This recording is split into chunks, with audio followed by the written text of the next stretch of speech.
Welcome to the Real Estate Espresso Podcast, your morning shot of what's new in the world of real estate investing. I'm your host, Victor Menashe. On today's show, we're talking about the need for travel.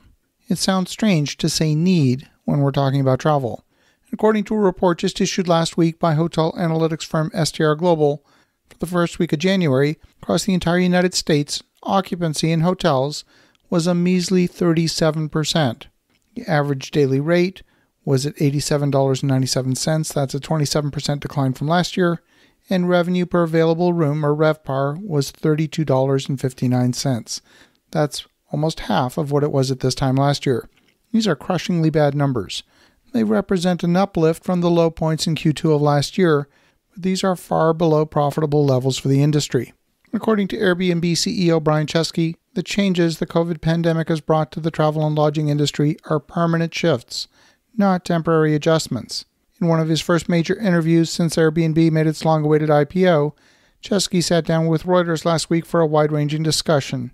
According to Airbnb, travel is never going back to what it was before the pandemic. Looking forward, there are some trends that he sees the industry heading into in 2021 and beyond. Despite the hospitality industry being devastated by COVID-19, Airbnb found a way to increase its revenue. And Mr. Chesky feels there are several trends worth noting. Number one, bye-bye to business travel as we know it. Chesky said the shift to remote work and meetings that COVID-19 has accelerated is resulting in a significant permanent decline in business travel as we know it. Before the pandemic, business travel dominated, and if you look at the majority of profits from hotels and airlines. And I agree with Mr. Chesky that we're going to see a significant decline in business travel. Maybe as companies struggle to work remotely, there might be a new type of business travel that'll emerge. Maybe more company offsites or times when people get together at headquarters for a few weeks at a time.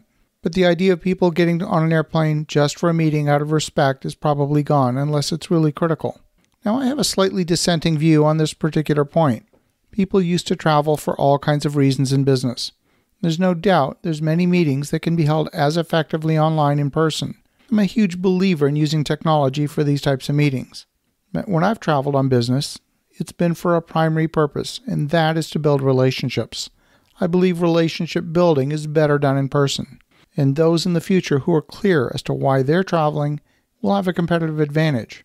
Relationship building business travel is going to be a new superpower for those who embrace it. That's just my opinion. I don't agree with Brian Chesky on this point. Number two, Mr. Chesky is seeing an everywhere exodus, not a rural one. Majority of people traveling to Airbnbs last year were doing so on a single tank of gas. And they saw a huge upswing in local bookings within about 200 miles that people live. But rather than traditional tourism, they were seeking getaways with family or friends, or temporary work from anywhere type relocations. And rather than just choosing urban living or a purely rural destination, we see a lot of people just going to smaller cities. Now, Mr. Chesky believes that San Francisco will be back, New York will be back, and the playing field is now more level. Instead of people traveling to the top 50 cities in the world, crowding in hotel districts, staying in hotel lobbies, going to see landmarks, many people are going to travel by car. They'll travel to thousands of smaller communities. Farm stays are now huge, and most Americans have never visited a national park. Number three, Mr. Chesky believes that there's going to be a shift from mass travel to meaningful travel. Mass travel, or mass tourism, is what he defines as people going into crowded tourist districts, standing in line, getting their selfie in front of a landmark, in lines with other tourists, and that's going to be replaced with more meaningful travel. I don't actually agree fully with Airbnb on this point. There are still places I want to visit by air. I can't wait for air travel to be restored. I can't wait to get back to Europe. I also want to go sailing in Sydney Harbor and visit the Great Barrier Reef. These destinations are not driving distance, and that's why I believe we're going to see a rapid resurgence of air travel in the second half of 2021. Now, Mr. Chesky is certainly influential in the travel industry. He's got access to incredible data from real-life customers. And what a number of their surveys are telling them is that people really want to travel. 54% of Americans said they intend to travel in 2021, or they're currently in the midst of planning their trips. Now, they're probably not yearning to go to Times Square. What they're yearning to do is see friends and family, and they want to spend time with them. There's no question that after a year of being isolated from family, people want to travel home and visit relatives. I see this in my own family.